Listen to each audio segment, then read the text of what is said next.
Best game of the weekend. It's Titans. It's two powerhouses. Is Detroit, the Lions, the best-looking team in the league right now, probably the best roster at Green Bay, and they've had to use two different quarterbacks, but they both look very, very good. And Matt LaFleur, we got to be serious here now. He has moved into a different class of coach. He may not be Andy Reid yet, but I think he's in that kind of Sean Payton, McVay, Kyle Shanahan group. He has done a remarkable job this year with a player, Malik Willis, who Tennessee just gave up. It's quit on him, and he's been great for the Packers. And Jared Goff, his growth and development under Matt LaFleur has been something special. But the quarterback this weekend that is sort of the talk of the league is Jared Goff. And, first impressions are really brutal. And Jared Goff had bad first impressions. Our first impressions, he didn't know the difference. He didn't know where the sun rises. Remember that? HBO, year one, he's brutal, first impression. A second impression, McVay bails on him. Strike two. Third impression is Stafford wins with McVay a Super Bowl, and he's over there in Detroit doing nothing. Strike three. And so we closed the book on him. And we were only like the third chapter of a 10-chapter book. He's going to last a long time. His game's very sustainable. He's like a three-point shooter. He can do that for a long time. Sit in that pocket and throw darts. But first impressions are really powerful. I still think Aaron Rodgers gets a ton of credit for about 6-7 years in Green Bay. I mean, his last 25 games, Aaron Rodgers is under 500 with a passer rating in the 80s. But he is still viewed as elite. And impressions, when you're young, when you're youthful. Now Goff is still pretty youthful. He's 30. But I think he's got another 7-8 years starting at a high level in this league. He started 9 years. 7 of 9 years he's had a winning record. Is he good enough to make a team great in a rebuild? No. Year one with the Rams, losing record. Year one with the Lions, losing record. So he's not a transformative talent that can take bad and clunky and limited and win. But in 7 and 9 years, he's had a winning season. In fact, Goff, Josh Allen, and Joe Burrow. Now think about that. Jared Goff, Josh Allen, Joe Burrow all have 5 playoff wins. Now, Goff only gets credit for 4 because he didn't start in one of the ones he won, but technically he's got 4, but if you watch the game against Seattle, it was a Goff win. So he's got as many playoff wins as Josh Allen, right, who's only had to go through, 1 rebuild in his career. Goff's had to do 2 rebuilds in his career. And all that means is that he has double the playoff wins of Lamar Jackson and Dak Prescott combined. So the guy can play. And 2 NFC championships with 2 different coaches in 2 different rebuilds. That is a real thing. And again, he's durable. He never gets hurt. He's coachable. He's liked. And because of the way he plays, he's not hyper-athletic. He's not even semi-athletic. It's a very sustainable style. It's like a Ray Allen. You can shoot threes. You could bounce around the NBA into your 40s. Tom Brady didn't run around, played at a high level till he's 45. Jared Goff could play well into his 40s. He never gets hurt, totally durable, accurate, doesn't run around and get hurt. So I just think he's one of these players. He's the least respected elite player in the league. I mean, we take guys that are good and we push them into great. I mean, Dak Prescott's career, good into great. He is excellent, and we keep suppressing it because those first impressions. And he's not a lot of sizzle, just all steak. But here is a coach that's going to face him this weekend, Matt LaFleur. He's playing the position as well as anybody in the game right now. Just look at the numbers. They tell you everything. And then you watch the tape and it backs it up. So I think he's doing a great job. He's a guy that if you give him time, he's gonna make you pay. Just always been a big fan of his. Just won't be a big fan of his on Sunday. So I have a feeling Jared's first outdoor game, I have a feeling Green Bay is going to play really well in this game. I really do. These division rivalry games, when the team at home's a bit of an underdog, boy, that's tasty. That may be in the Blazing Five. Maybe. Okay, let's talk about this. I got some bones to pick. First off, the stats when Matt LaFleur said just look at the numbers, they tell the whole story. They do not. Because what Jared Goff does is what makes him most special is he is an elite playmaker from the pocket. And the numbers don't show that.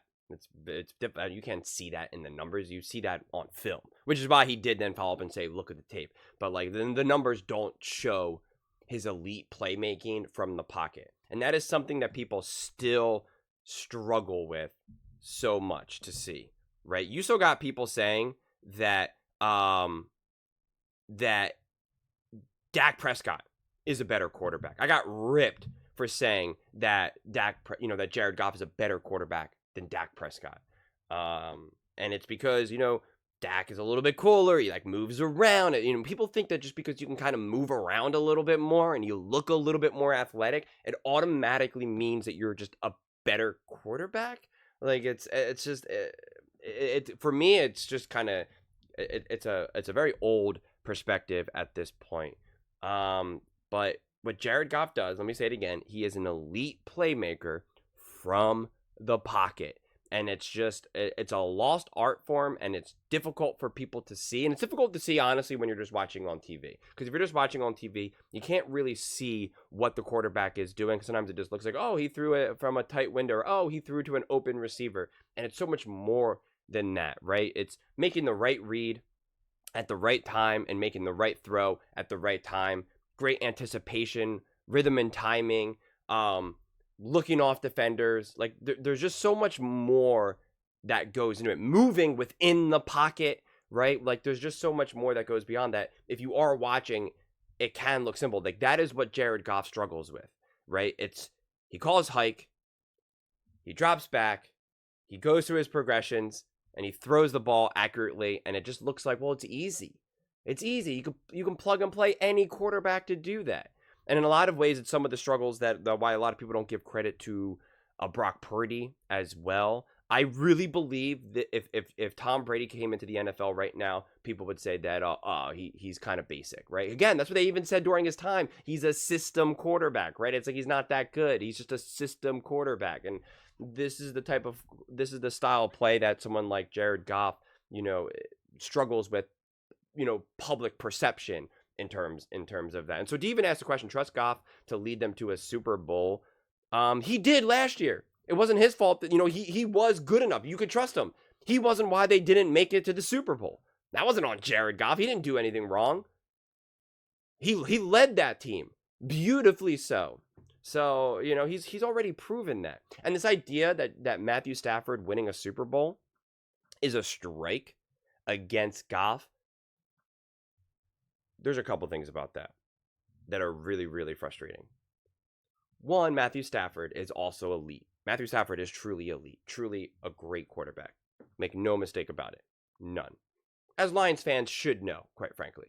I mean, you're a Lions fan. You should know that he's truly elite. The team failed Matthew Stafford. Matthew Stafford didn't fail the Lions. I am very confident in that. But he's also, at that point, more mature, more experienced. And that matters from a quarterback perspective, right? He was more solidified in his prime and had a deeper level of experience that you put him with a Sean McVay, he's going to be able to have success. Not to mention, they improved both offensively and defensively, okay? They went out and got OBJ. They went out and got Von Miller. Two moves that I keep talking about when referring to that Rams team and how other teams should make moves, because that was the difference in making a Super Bowl as well, of winning the Super Bowl. You don't think OBJ helped them win a Super Bowl? Heck, he was about to be the Super Bowl MVP before he went down. He was balling, right? He was balling. Von Miller was huge for them. So, Jared Goff didn't have that. And yeah, did Jared Goff, I don't want to say hurt them, but was he able to really elevate them to the next level? Not necessarily. Do I believe if Jared Goff stayed for that next year and they added OBJ and Von Miller, and then you also got another now year of experience with Jared Goff, so now he's going to be better as well. Do I think that they could have won the Super Bowl? Absolutely. Absolutely. Do I think the margin of error would have been a little bit smaller with Goff versus Stafford? Sure, I do. But that's not a knock on Jared Goff, though, right? It's just not. People always use this. People use that with Mahomes. They're like, well, Mahomes could do this, and therefore it's a knock on, say, another quarterback who maybe can't do what Patrick Mahomes can do. And it's just like, well, everyone has to be as good as Patrick Mahomes in this moment of time. And if they're not, that means they're just not good, or that we use it against them. Like that's how does that make sense? So it is interesting to see Jared Goff continue to not get the respect that he gets. But again, I think it's a good problem to have because his talent makes plays look easy, makes quarterback play look easy. He is on a stacked roster, on a great team with a great head coach, great coordinator. So people see it as him not really being a big part of it. And again, if you're a Lions fan or even a Jared Goff fan, that shouldn't anger you. That should actually just make you smile. It should be like, yeah, our team is stacked. We got weapons. We got the best offensive mind in the game. Let's go. Right? Like, that should make you happy. I said this the same thing to Brock Purdy and 49ers fans when Purdy wasn't getting the credit. I was like, dude, it's a good problem to have. Let's be serious here. Right? People are saying that Purdy's not that good because Shanahan is an elite head coach and you got Christian McCaffrey and Debo and Ayuk and Kittle. Like, that's you know what? Fine. Like, you know what? I'd rather have that problem than be on the Panthers and get all the respect in the world and keep losing. Right? You know, Josh Allen, outside of some of the haters, will give Josh Allen respect. But it's like, you know what? He would probably, they would maybe not give him all the credit if he played with the 49ers, but he'd also have like 3 rings as well. And I think he probably would rather have the rings than the respect of the Buffalo Bills. So, yeah, like I said, I wouldn't lose too much sleep over it. I think the Lions, from my viewpoint, are without a doubt the best team in the NFL right now. I'm curious to see if what this game looks like from a few different directions. The Packers defense is pretty legit, especially from the run game perspective. I'm curious to see how the Lions continue to evolve and grow throughout this season, because I don't think we've even seen the best version of them yet. We haven't even seen the most resilient version of them, because technically when there was times for them to be resilient, they didn't necessarily succeed because it was very early on in the season, like with the Bucks. And so I'm curious to see the depth of their resiliency and how they overcome these types of things, right? If they're down by 10, 14 or something like that. I know we saw maybe a little bit with the Minnesota Vikings, which I think is totally fair. But again, it's like continue to see those moments, right? To continue to see them overcome, so it's not just more of a one-off type of thing. So I'm excited to see this team continue to grow, continue to evolve, continue to get better, continue to demonstrate not only their dominance, but also their resiliency. There's still so much more to learn from this team that I continue to be really excited. And yeah, oh my God, Lions versus Packers, that is box office. I've been saying that since the beginning of since before the season started, that every divisional game here is absolute box office, that it's a gauntlet.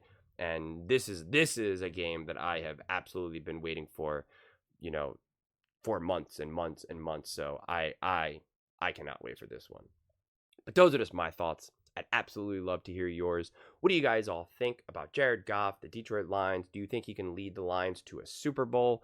Let me know in the comments below. I read every single comment, so whether you agree with me or disagree with me, either way, let's get in some discussions. Let's get in some fights. But ultimately, let's just have some fun. And please do consider subscribing. We are building an amazing community here, and I'd absolutely love to see part of it. I want to build something that we all genuinely feel connected to, something that we're really excited to be part of. I think we're on our way to doing it. And please don't forget to give this video a thumbs up, as it really does help with the visibility and the algorithm. Thank you so much, and see you next time.